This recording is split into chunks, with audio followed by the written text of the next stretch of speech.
आपका फेयरवेल है। देखो आप सभी का फेयरवेल है, इसके लिए आपको बहुत बहुत हार्दिक शुभकामनाएं। आपको पता है आपकी लाइफ अभी तक तो केवल घर में ही थी, मतलब जो स्कूल था ना आपका घर ही है। आपकी लाइफ अब स्टार्ट होगी। अभी तक हम जहाँ थे ना वहाँ पे घर में थे, सर थे आपके, मतलब पेरेंट्स। देखो घर पे दो पेरेंट्स होते हैं, मम्मी पापा। उसके बाद जो पेरेंट्स होते हैं ना वो स्कूल के प्रिंसिपल और टीचर होते हैं। तो अभी तक आप पेरेंट्स के मतलब पास में थे, लेकिन जो आप जाओगे तो आपको बहुत सारी लाइन मिलेगी। जैसे रेल की पटरियाँ बहुत ज़्यादा होती है ना, वैसे आपको लाइन मिलेगी। तो यहाँ पर भटकना नहीं, याद रखना कॉलेज लाइफ जो है वही है। याद रखना 18 से लेकर 25 साल की जो लाइफ बची आपकी, यही लाइफ है। इसमें जो बच्चा नहीं भटका, जो कुछ नहीं करा, वही आगे बढ़ जाएगा। और इसमें जो भटक गया, जो इसका डिप्रेशन में चला गया, किसी प्रकार से कोई प्रॉब्लम में चला गया, वो बिछड़ जाएगा। मतलब देखो कंपटीशन बहुत ज़्यादा है, कंपटीशन से कभी डरना नहीं है। अपने आप को देखो बेटर समझो सबसे पहले तो, कि अपन आई एम द बेस्ट। ये मान के चलो कि आई कैन डू इट, अपन कर सकते हैं। अगर तुम्हें कुछ भी करना है लाइफ में, तो सबसे पहले तो ये मान के चलो कि अपन पर्याप्त है। याद रखना 1350 ग्राम का दिमाग सबका होता है ना, किसी का कम होता है ना किसी का ज़्यादा होता है। ये मान के चलो। देखो मैं अपने बताता हूँ, मैं मेरी लाइफ का ज़्यादातर मतलब इतना मोटिवेशन भी नहीं हूँ, लेकिन मैंने 19 साल की एज में अपने में कंपटीशन पढ़ाया था और मेरे स्टूडेंट है 26, 27 साल के बच्चे।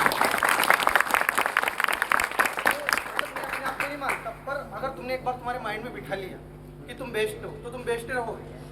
तो कभी भी तुम देखो, इसके बाद बहुत सारे बच्चे आर्मी में जाएंगे, नेवी में जाएंगे, एयरफोर्स में जाएंगे, कुछ अपने बिजनेस करेंगे, कुछ भी काम करेंगे। तो होनेस्ट रहो, किसी से डरना नहीं, कुछ भी करो पर अच्छा करो। देखो honest is the best policy पढ़ाया जाता है और वास्तव में सही है। देखो जितना हो सके कोर्ट कचहरी के मामले से दूर रहना, जितना हो सके आवारागर्दी काम कर। देखो आवारागर्दी ऐसा है, मैंने एक दिन में बोला था कि परमाणु बम ही है।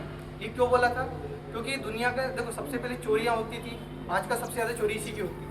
अपन समझते अपना पूरा डाटा इसी पे पड़ा है। तो इसका उपयोग जो भी करो ना, लड़कियां हो या लड़कियां, देखो आपकी जो लाइफ है ना इसी पे डिपेंड करती है। कुछ भी अगर आपने मिस आउट कर दिया लाइफ में इससे लेकर, तो आपका देखो याद रखना money is lose always is lose. देखो मनी खत्म हो गई, ऑलवेज इज लॉस नहीं होगा। आपका पैसा चला गया, कुछ भी चला गया, लेकिन एक बार अगर आपका कैरेक्टर चला गया गलती से, तो ऑलवेज इज लॉस। मतलब मैं ऐसा नहीं कह रहा, देखो मस्ती करनी भी जरूरी है। मतलब देखो लाइफ में आप जाओगे तो लव शौक भी होगा, वो करना भी जरूरी है, सब करना जरूरी है, लेकिन लिमिट में। Be in your limit. अगर लिमिट में रह के करोगे ना कोई गलत नहीं। देखो दो चीज़ में कभी मत जाना, एक तो कभी लाइफ में कभी किसी को चीट मत करना, कभी किसी को धोखा मत देना, और किसी भी तरह से नशे में मत जाना। क्योंकि किसी को धोखा देने के बाद और नशे में जाने के बाद इंसान वापस नहीं आ सकता कभी, पॉसिबल ही नहीं है। मतलब अगर नशे में चला गया, किसी को चीट कर धोखेबाजी या नशे में चला गया, तो फिर वो लाइन आगे बढ़ती रहती है और इंसान एक टाइम पे बाद जाके बर्बाद हो जाता है। तो अपने को बर्बाद नहीं होना है, अपने को लाइफ अच्छी कर। देखो तुम्हारे मम्मी पापा ने तुम्हें पढ़ाया, इसलिए नहीं पढ़ाया कि तुम उनका नाम खराब करो।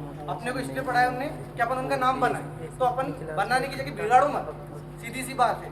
देखो 12th के बच्चे मेरे को, देखो पहली बार बताऊंगा कि मैंने मतलब पिछले 5 साल से टीचिंग कर रहा हूँ। मेरे को मतलब जब मैं फर्स्ट दिन आया था तो सलोनी ने बोला था सर आप प्रॉमिस करो कि हमको लास्ट तक पढ़ा के जाओगे। तो मैंने सब प्रॉमिस किया। तो सच में ना 12th की भी बहुत अच्छी थी मेरे लिए, तो बहुत अच्छी थी। जो बॉन्ड भी क्लियर हुए ना, एज अ बड़ा भाई बड़ा बहन के जैसा हमारा बॉन्ड क्लियर हुआ। मतलब मेरे 12th फिजिक्स से बड़ा कोई भी प्रॉब्लम नहीं है, ना उनको आई ना मुझे आई। और हम मतलब सच में यार मुझे भी पहली बार है ना 31 तारीख को मैं स्कूल छोड़ के गया ना, तो 2-3 दिन से बुरा ही लग रहा था कि यार कहीं ना कहीं मैं बच्चों को जाता था, पढ़ाता था। यहाँ तक कि ऐसा नहीं कि मैंने स्कूल दूसरे ज्वाइन कर रहा, मैं 3 महीने तक वहाँ पर पढ़ा, लेकिन हमारे 3 दिन से मन ही नहीं लग रहा वहाँ पर पढ़ाने। क्योंकि कहीं ना कहीं बॉन्ड जुड़ा होता है, अपने क्या रिश्ते बन जाते हैं, कहीं ना कहीं फिर याद आती है। तो थैंक यू सो मच इसी के साथ। और सबसे पहले मैं सर का भी धन्यवाद देना चाहूँगी, क्योंकि कहीं ना कहीं सर ही के कारण मैं आ पाया हूँ वहाँ पर। थैंक यू सर और नरेंद्र सर, धन्यवाद।